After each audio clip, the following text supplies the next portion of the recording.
প্রথম যে প্রশ্নটা ছিল, এই ধরনের ঘটনা পৃথিবীর ইতিহাসে কখনো ঘটে নাই, বাংলাদেশে ঘটে নাই, এটা আপনি স্বীকার করেছেন। এটা সারা বিশ্বের মানুষ স্বীকার করবে।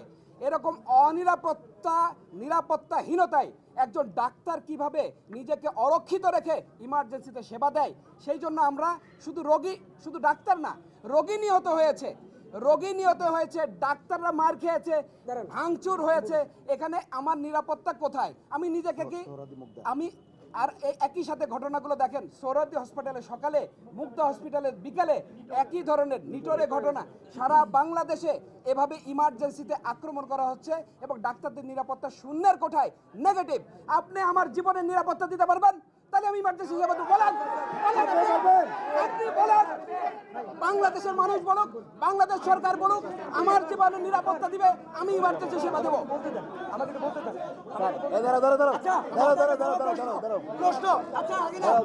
সাংবাদিক ভাইরা, সাংবাদিক ভাইরা, আপনাদের কাছে আমার প্রশ্ন, আমার প্রশ্ন শুনেন, আপনার প্রশ্ন শুনেছি, আমার প্রশ্ন শুনবেন। গতকাল ঢাকা মেডিকেল কলেজে কয়টা ঘটনা ঘটেছে? গতকাল ঢাকা মেডিকেল কলেজে কয়টা ঘটনা ঘটেছে? কয়টা? তিনটা। হ্যাঁ, প্রথম ঘটনা বিকাল 4টা থেকে শুরু।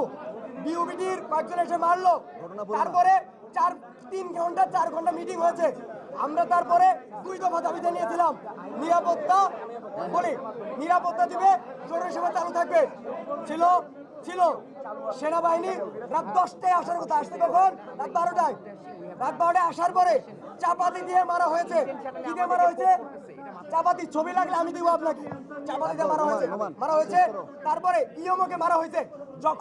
যখন এই ইমার্জেন্সিতে হামলা করা হয়েছে, না বলতে দেন, শোনেন, যে জায়গা থেকে সাইন হয় ওইটাকে বলা হয় ইএমওর রুম, ওইখানে ঢেলানো হয়েছে। যখন আমরা ওদেরকে বন্দি করি, বাইরে থেকে আমি ওদের কাগজ এনে তারপর এখান থেকে সাইন করে তাও সেবা চালু রেখেছিলাম।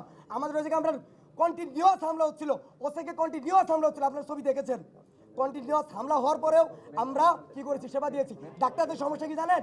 আপনারা যেমন মানবিক বলেন না, আমরা আসলেই মানবিক। একটা রোগী মরলে আপনাদের যেমন কষ্ট লাগে, আমাদেরও কষ্ট লাগে, সবার কষ্ট লাগে।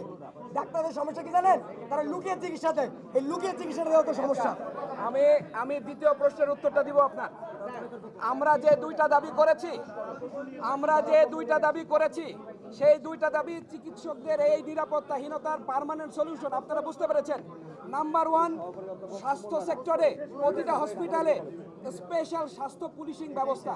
আপনারা দেখেছেন রেলওয়ে পুলিশ, শিল্প পুলিশ, ট্যুরিস্ট পুলিশ, তাদের স্পেশাল নিরাপত্তা দেওয়ার জন্য আছে, সেই বিধান বাংলাদেশে আছে। সেই বিধান আমাদের স্বাস্থ্য সেক্টরে প্রতিটা হসপিটালগুলোতে কেন হবে না? এতগুলো ক্যাজুয়ালিটিতে একই দিনে একই রাতে 3টা ক্যাজুয়ালিটি কেন সেটা হবে না? এই জন্য আমরা বলেছি 7 দিনের মধ্যে এই বিধান করতে হবে। দ্বিতীয় প্রশ্ন হইল যে এইটা কি এই গভর্নমেন্ট, যেহেতু এই গভর্নমেন্ট ইন্টারিম গভর্নমেন্ট, এটা কোনো আইন পাশ করতে পারবে কিনা সেটা আপনাদের সবার জানা আছে যে এখন আমাদের রাষ্ট্রপতি আছে, উনি অর্ডিন্যান্স জারি করে যে কোনো অধ্যাদেশ জারি করতে পারে, কোনো আইন উনি পাশ করতে পারে। পরবর্তী গভর্নমেন্ট রেট্রোস্পেক্টিভলি এটাকে কিন্তু পার্লামেন্টে অ্যাকনলেজ করতে পারে, এতে কোনো সমস্যা নেই। আপনি দ্বিতীয় প্রশ্নের উত্তর সঠিকভাবে পেয়েছেন কি পান নাই? জি,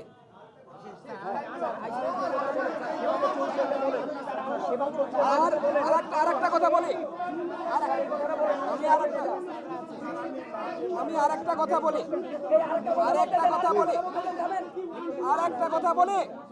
ঢাকা মেডিকেল কলেজ হসপিটালে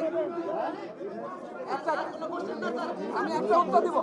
ঢাকা মেডিকেল কলেজ হসপিটালে এইচডিইউ, আইসিইউ, ক্রিটিক্যাল কেয়ার সেবা এখনো চলছে।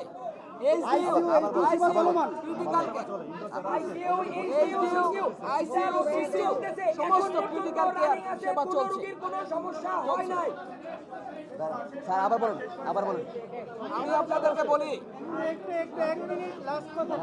আর কোনো প্রশ্ন নিতে পারবো না। আমি বলি 1:1 যেটা বলেছি, এটা হলো ইমার্জেন্সি সেবার জন্য। ঢাকা মেডিকেলের ইমার্জেন্সি ক্যাজুয়ালিটিতে কতজন ডাক্তার একসাথে কাজ করে আপনারা কেউ জানেন? 10 জন ডাক্তার কাজ করে, তো 10টা পুলিশ ওখানে দেওয়া যায় না, 10টা আর্মি দেওয়া যায় না? এটা 1:1 কোনো অবাস্তব সিদ্ধান্ত নয়, এটা ইমার্জেন্সি সেবা দানের জন্য। ধন্যবাদ।